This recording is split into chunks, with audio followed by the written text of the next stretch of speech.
entrepreneur, philanthropist, businessman, and the founding hands behind one of India's fastest growing conglomerates, the Sanjay Gadawat Group.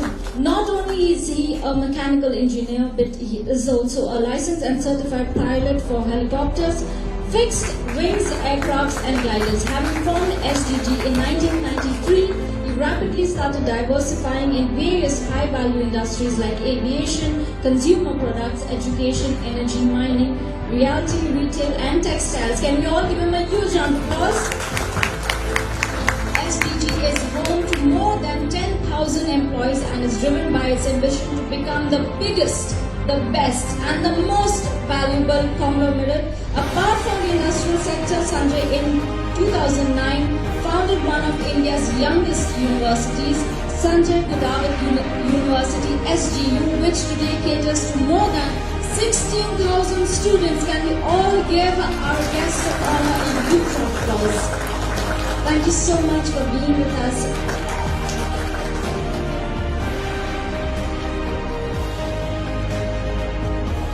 Good afternoon, everybody. आज के programme के chief guest जी, गौरव गौतम जी और सभी award भाइयों बहनों, सबसे पहले मैं गौरव गौतम जी का शुक्रिया अदा करना चाहूँगा कि उन्होंने जो अवार्ड दिए हैं आज वो बहुत ही काबिल तारीफ है, और सभी अवार्डियों को भी मैं उनको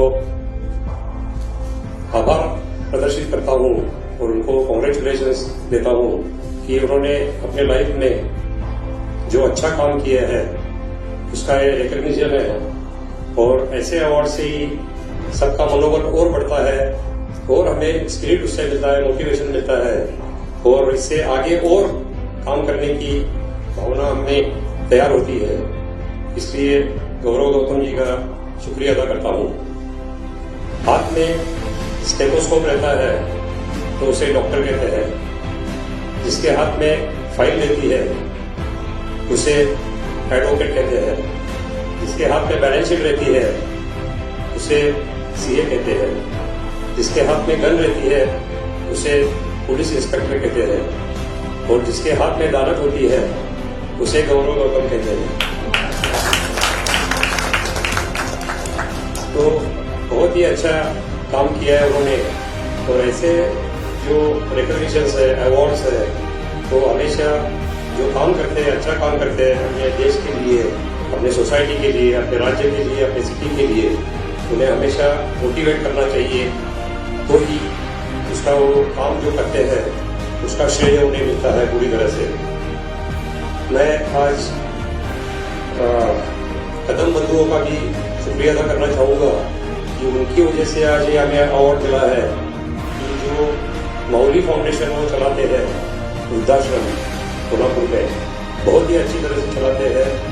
उन्होंने अपने घर के जो भी चीजें हैं वो बेच के वो चलाया है उन्होंने, और वो देख के हमें इतना अच्छा लगा था कि हमने उनको कहा कि आगे से जो भी खर्चा रहेगा इसका वृद्धाश्रम का वो हमारे ग्रुप की तरह से किया जाएगा। उन्हें एम्बुलेंस भी हमने दी है, और आगे भी मैं उनको वही देता हूँ कि अच्छी बिल्डिंग देख के हम जल्द से जल्द वहां पे शिफ्ट करेंगे सबको, और ऐसे ही उनसे अच्छा काम होता रहे। संजय गौड़ावत ग्रुप के बारे में मैं शॉर्ट में बोलना चाहूंगा आपको कि 1992 में सिर्फ 2 लाख मेरे पास थे, पापा ने दिए थे 2 लाख रुपया, और कहा था कि तेरे बलबूते पे जो करना है वो कर। तब एक ग्रुप शुरू किया था, एक सेल्समैन था मेरे पास, और एक टेम्पो लिया था। वो टेम्पो में हम घर में ही छोटे छोटे प्रोडक्ट बना के मार्केटिंग करते थे, मैं और मेरा सेल्समैन। करीब 3 लाख किलोमीटर टेम्पो खुद चलाया हुआ है, और अफोर्ड नहीं कर सकता था इसलिए टेम्पो में भी बहुत बार सोया था।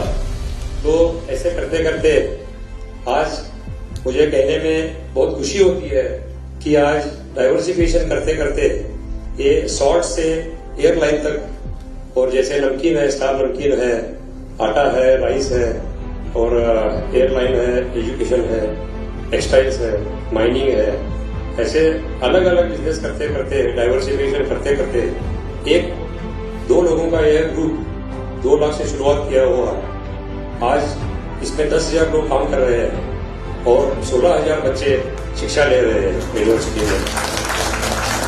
तो ये एक दिन में नहीं हुआ है। और हम एक नया प्रोजेक्ट भी शुरू किया है हमने, local mart, star local mart, जो 1,000 स्क्वायर फीट का शॉप है, जिसमें हमारे भी प्रोडक्ट है, बाहर के भी है। तो उससे हमारा टारगेट है 2025 तक कि उससे 3,000 शॉप्स बनेंगे उसमें 25 तक। तो उससे और 25,000 लोगों को एम्प्लॉयमेंट जनरेट होगी। तो आज 10,000 लोग हैं और 25,000 को, तो 35,000 एम्प्लॉयज डायरेक्ट मस्टर पे रहेंगे संजय गोडाउन ग्रुप के। तो ये सबसे बड़ी जो उपलब्धि है हमारे ग्रुप की, एम्प्लॉयमेंट इसमें जनरेट होती है, वो हम देखते हैं इंडस्ट्री ऐसी। तो इसके लिए मैं आपको कहना चाहूंगा कि टाटा के बाद संजय गोडाउन ग्रुप वर्ल्ड में दूसरा ग्रुप है जो नमक भी बनाता है और एयरलाइन भी चलाता है। तो इस तरह से ऐसे करते करते हमने एक देखा मैंने कि जो सिर्फ बिजनेस करता है या पैसे मिलाता है वो कभी आगे नहीं जा सकता है। तो जनरली आज मैं देख रहा था कि 5G आ रहा है, अभी 4G पुराना हो रहा है। तो 5G का मतलब है 5 जो G है उसमें मैं बिलीव करता हूं अपने लाइफ में कि एक G है गॉड, दूसरा है ग्रोइंग गोल, दूसरा गोल, तीसरा ग्रोइंग, चौथा है ग्लोइंग और 5वां है गिविंग। तो ये जो 5 G है अपने लाइफ में जो कोई याद रखता है, गॉड जिसका मतलब है भगवान, कि बहुत से लोग मंदिर में जाते हैं, मस्जिद में जाते हैं, वहां पे नमाज पढ़ते हैं, वहां पे पूजा करते हैं मंदिर में। लेकिन जो घर में, जैसे सुरेंद्र जी ने कहा कि जो घर में भगवान है हमारे माँ बाप जो है, उन्हें भूल जाते हैं। मंदिर में जाके पूजा करेंगे लेकिन बाहर आके वापिस वही झगड़ा सबके साथ, माँ बाप के साथ झगड़ा। उन्हें जब बूढ़े होते हैं तो कोई नहीं देखता है। तो इसके लिए भगवान जो है हमारे पास, जो जिंदा भगवान है, उनकी पहले पूजा करनी चाहिए। आप मंदिर नहीं भी गए तो चलेगा, मस्जिद नहीं भी गए तो चलेगा, लेकिन माँ बाप की पूजा करना सबसे बड़ी बात है। तो हम बच्चों को भी यही सिखाते हैं हमारे स्कूल में कि भगवान से पहले माँ बाप, शिक्षा से पहले संस्कार और बिजनेस से पहले व्यवहार। तो ये हम जो बच्चों को चीजें सिखाते हैं कि पेरेंट्स का रिस्पेक्ट करो, ग्रेटिट्यूड, जो ग्रेटिट्यूड चाहिए पेरेंट्स के बारे में वही हमेशा रखो। एटीट्यूड कुछ काम का नहीं है। जो शिक्षा से आपको एटीट्यूड आता है वो शिक्षा कुछ काम की नहीं है। अगर आप एरोगेंट बनते हो वो शिक्षा का कुछ काम नहीं है। अगर शिक्षा आपको हम्बल बनाती है, बड़ों को रिस्पेक्ट देना सिखाती है, तो वो शिक्षा का फायदा है। तो इस तरह से गॉड का मतलब है जिंदा जो भगवान है उनकी पूजा करो। उसके बाद है गोल। गोल जिंदगी में हमेशा बड़े रखने चाहिए। जैसे हमने बचपन में खेलता था, 5 साल का था तब हेलीकॉप्टर और प्लेन से खेलता था। तो उस टाइम लगता था कि अपनी भी एयरलाइन चाहिए, खुद का प्लेन चाहिए, खुद का हेलीकॉप्टर चाहिए और खुद को चलाना भी आना चाहिए। तो ये गोल उस टाइम था। वो गोल को परस्यू करते करते आज यहाँ तक आए और आज हेलीकॉप्टर भी है, प्लेन भी है और खुद भी चला सकता हूँ। एट द एज ऑफ 53 मैं पायलट बना। तो किसी भी एज में आप कुछ भी कर सकते हो। डोंट केज योर एज बोलते हैं। तो इसलिए एट द एज ऑफ 53 मैं पायलट बना और जो मेरी एम्बिशन थी बचपन में कि पायलट भी बनना है वो भी बना और एयरलाइन भी चाहिए तो भी बना, वो भी बनाया। तो इस तरह से गोल आपके अगर बड़े रहेंगे, आपका गोल है कि मेरे पास लैम्बोर्गिनी चाहिए तो आप लैम्बोर्गिनी का गोल रखिए। आप मारुति का गोल रखेंगे तो आप वहीं पे अटके रहेंगे। तो हमेशा गोल बड़ा चाहिए। गोल बड़ा रहेगा तो हम बड़ा सोचते हैं और सोच बड़ी रहेगी तो हम एक्शन में लाते हैं उसे और सक्सेस मिलता है। तो इस तरह से ग्रोइंग है, गोल के साथ ग्रोइंग है, ग्रोइंग के साथ ग्लोइंग है। ग्लोइंग का मतलब है कि अगर सूरज की तरह चमकना है तो उसके तरह पहले जलना सीखना चाहिए। सूरज की तरह, if you want to shine like sun you have to burn like sun. तो इसके लिए हमेशा एक ध्यान में रखिए कि अगर सूरज की तरह हम निकलते हैं तो हमें ग्लो आता है हमारे चेहरे पे। और अगर हम जिंदगी में हंसते रहते हैं, हमेशा किसी को दुख नहीं देते हैं और हमेशा खुश रहते हैं, दूसरे को हंसाते हैं, तो हमारे चेहरे पे ग्लो रहता है। क्योंकि स्माइल एक ऐसी चीज है जो भगवान ने फ्री दी हुई है और ये अगर हमारे पास है, हम अगर हमेशा टेंशन में रहेंगे तो किसको भी आपको इंटरेस्ट नहीं है मिलने में, किसको आपका दुख समझने में इंटरेस्ट नहीं है। अगर आप हमेशा हंसते रहते हैं, दूसरे को हंसाते हैं, तो आपको आदमी याद करेगा। और अगर आप हंसते हैं तो आपके जो ब्रेन में जो हार्मोन्स है, डोपामाइन है, एंडोर्फिन है, सेरोटोनिन है, ऑक्सीटोसिन है, तो ऐसे जो हार्मोन्स है वो तैयार होते हैं। और वो अगर हार्मोन्स तैयार होते हैं तो आपको किसी मेडिसिन की जरूरत नहीं है दुनिया में। आपके सभी रोग, कोई भी रोग हो, वो सब बराबर होगा। इसलिए हमेशा हंसते रहना चाहिए, क्योंकि smile is glowing system for face, sparkling system for eyes, pumping system for heart and cooling system for brain and charging system for whole body. और इसलिए हमेशा हंसते रहिए, दूसरे को हंसाते रहिए, कभी टेंशन में मत रहिए, क्योंकि अगर लाइफ एंजॉय करोगे तो एंजियोग्राफी की कभी जरूरत नहीं पड़ेगी। इसलिए हमेशा हंसते रहिए। और उसके बाद आता है लास्ट में गिविंग, ग्लोइंग के बाद गिविंग। अगर हम पैसा मिलाते हैं अपने लाइफ में तो सिर्फ अपने लिए नहीं है, हमारे सोसाइटी के लिए भी हमारा कुछ तो एक दायित्व है कि उसको देना चाहिए। जहाँ पे हमने जन्म लिया है, जिस मिट्टी में, उनको भी कुछ तो देना चाहिए। जो कि क्योंकि भगवान ने आपको चुना है, पैसा आपके पास अगर है तो आप एक उसको बैंक की तरह यूज किया है भगवान ने, कि आप जो कैपेबल नहीं है, जो गरीब लोग हैं, उनके लिए कुछ तो कीजिए। आप जो वृद्ध है उनके लिए कीजिए, जो अनाथ है उनके लिए कीजिए। क्योंकि मुझे कहानी याद आती है जॉन रॉकफेलर की, जो यूएसए का इंडस्ट्रियलिस्ट था। 25 साल में उसने रिफाइनरी शुरू की थी यूएस में, 25 साल का था तब। और एट द एज ऑफ 50 वो रिचेस्ट पर्सन था अमेरिका का। तो 50 साल में रिचेस्ट होने वाला पहला वो इंडस्ट्रियलिस्ट था अमेरिका का। लेकिन वो किसी को कीमत नहीं देता था, सिर्फ पैसे को कीमत देता था। घर में भी किसी को कीमत नहीं, बाहर भी नहीं, और न कभी डोनेशन दिया ना कुछ दिए। और एट द एज ऑफ 51 उसे एक ऐसा रोग हुआ कि जो डॉक्टर को भी डायग्नोस नहीं हुआ, उसे कुछ भी डाइजेस्ट, पानी भी डाइजेस्ट नहीं होता था। तो उसको डॉक्टर ने बोला कि ज्यादा से ज्यादा तो 1 साल जिंदा रहेगा। तो उसने सबको बुलाया घर से, और सब फैमिली मेंबर को पूछा, मैं अभी जा रहा हूँ तो मैं सब देना चाहता हूँ। तो लोगों ने उनसे, घर के लोगों ने कहा कि तू जो भी है अच्छे काम में लगा सब, तो तेरा जो हार्मोन्स है तेरे वो फिर से तैयार होंगे। और उसने शुरू किया, उसने एक फाउंडेशन शुरू किया, जॉन रॉकफेलर फाउंडेशन। उन्होंने पेनिसिलिन का इन्वेंशन किया, जो आज वर्ल्ड में सब जगह काम आती है सबको। और इतना अच्छा काम किया वो फाउंडेशन ने, तो वो इसका एक मिरेकल हो गया वहां पे। और सब हार्मोन्स उसके जो जैसे ही वो देते गया, हार्मोन्स तैयार होते गए उसके दिमाग में, और वो 99 ईयर्स तक वो जिंदा रहा और सब अच्छा काम किया उसने सबके लिए।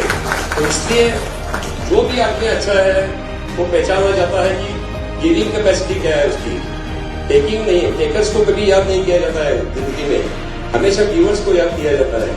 इसलिए अपने पास जो भी है वो देने की दानत रखनी चाहिए। मुझे बहुत से लोग पूछते हैं कि अपने 16 इंडस्ट्री चलाते हैं और हमेशा खुश रहते हैं, टेंशन कभी नहीं है, आप खुश कैसे रहते हैं? आपके पास प्लेन है, हेलीकॉप्टर है, इसलिए खुश है आप? तो मैंने कहा ऐसे नहीं है, ये सब मटेरियल चीजें हैं। मैं खुश हूँ क्योंकि मेरी फैमिली मेरे साथ है, इसलिए मैं खुश हूँ। मैं खुश हूँ कि मेरा खुद का ब्लड मैंने 79 टाइम्स ब्लड डोनेट किया है, इसलिए मैं खुश हूँ। तो आपके पास कुछ भी है, पैसा देना जरूरी नहीं है, टाइम भी आप देते हैं तो वो भी दान है, आपका रक्त देते हैं तो भी दान है, आपकी किताबें देते हैं तो भी दान है, आपके पुराने कपड़े देते हैं तो भी दान है। तो इसलिए आपके पास जो भी है वो देने की अगर दानत आप पे है तो आप सक्सेसफुल बनेंगे, और सक्सेसफुल से ज्यादा सेटिस्फाई लाइफ आप जिएंगे। और जो खुशी मिलेगी उसमें से वो आप शब्दों में हम नहीं बोल सकते कि कितनी खुशी मिलती है, कि दूसरे को देने में क्या अपनी खुशी मिलती है। तो इसलिए अपना जो भी कमाते हो, अपने दोनों हाथों से जो कमाते हैं, अपने लिए जो जरूरी है वो रखना चाहिए। ऐसा नहीं है कि सब बांट दिया और हम फकीर बन गए, ऐसा नहीं है। तो हमारे लिए जो रिक्वायरमेंट है वो रख के, जो एक्सेस है हमारे पास, हमारे जैन धर्म में अपरिग्रह बोलते हैं उसे, कि हमारे पास जो एक्सेस है वो जो नीडी लोग है, ऐसे नहीं है कि किधर भी बांट दिया। जैसे हमारा माउली सेंटर है जो नीडी लोगों के लिए काम करता है, वहां पे जाके देना चाहिए। तो आप अपने लाइफ में आगे भी ऐसा देख के देखिए कि आपके लाइफ में कितना परिवर्तन आता है। देने की अगर भावना रहेगी, लोग पहले कहते थे कि स्वर्ग में जाएगा, नर्क में जाएगा, तो ये सब कहने की बातें हैं। किसी ने भी स्वर्ग नहीं देखा है, नर्क नहीं देखा है, लेकिन आज अगर आप दान करते हो तो आपको आज आज के आज रिजल्ट आएगा कि आप किसी को फंसाएंगे नहीं लाइफ में। पहले तो आपका एटीट्यूड चेंज हो जाएगा। दानत का अगर मन में आता है अपने कि किसी को दान करना है, तो सबसे पहले ये आता है कि मैं किसी को फंसाऊंगा नहीं। तो ये रिजल्ट आपको इधर के इधर ही मिलता है। स्वर्ग नरक बहुत बात की बात है। तो इसलिए हमेशा जो अपना मिलता है उसमें से कुछ भी शेयर, आपका कुछ भी हो, वो दान कीजिए। और माहौली सेंटर को भी मैं वापिस फिर से एक बार कॉम्प्लीमेंट देता हूँ और उनके काम के लिए बधाई देता हूँ। और ऐसे ही आगे वो काम करते रहे, उनके पीछे मैं हमेशा रहूंगा, लाइफ लॉन्ग रहूंगा, मेरे लास्ट ब्रेक तक रहूंगा, यह मैं उनको गारंटी देता हूँ। धन्यवाद। जय हिंद, जय महाराष्ट्र, जय Goa. Let's move on to the best NGO of the year, healthcare, and it goes to Molicare Center. Huge round of applause. Come on, everyone, जोरदार तालियां हो जाए.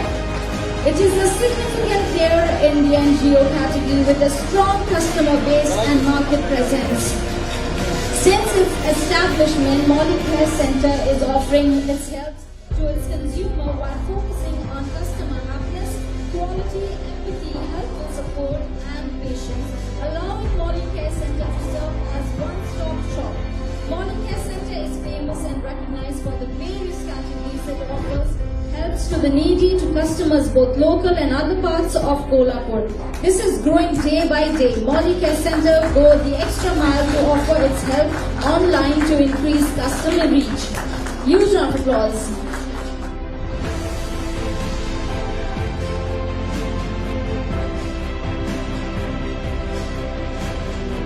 And before we proceed for the next set of awards, we have a gentleman who would like to share his thoughts on the menstrual hygiene. Can we have Mr. Deepak Kadam come and join us from Molicare Foundation? नमस्ते जनता. मला मराठीमध्ये बोलायला अभिमान वाटते कारण मी महाराष्ट्राचा आणि म्हणून कोल्हापुरात आहे. जय महाराष्ट्र. मी आमच्या संस्थेबद्दल 2 शब्द बोलणार आहे. तसेच श्री संजय जोराव साहेब आणि आमच्या संस्थेला जी मदत केली त्याच्याबद्दल पण 2 शब्द बोलणार आहे.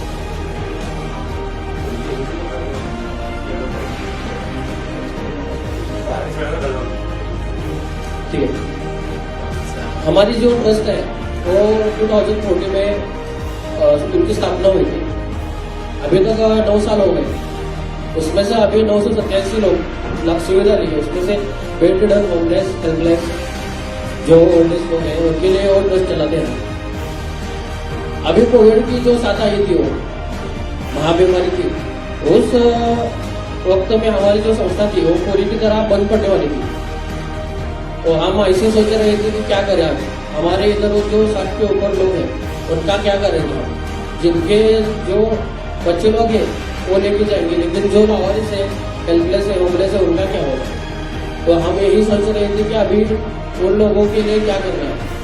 तो हम श्री संजय जी वड़ात के साहब के इधर पहुंचे ऑफिस में. तो उन्होंने बोला कि हम आपके इधर मदद करेंगे, आप अपना ट्रस्ट मत बंद करवाइए. तो सर जी का मैं पूरी तरह धन्यवाद देना चाहता हूँ कि वो थे, इसलिए ही हमारी संस्था अभी तक चले है और अच्छी तरह से चले. शुभकामना देना चाहता हूँ मैं कि उनका सब आशीर्वाद जो संजय वोड़ा ग्रुप को लगे और हमें ताकत दे उनको संभालने के लिए. धन्यवाद.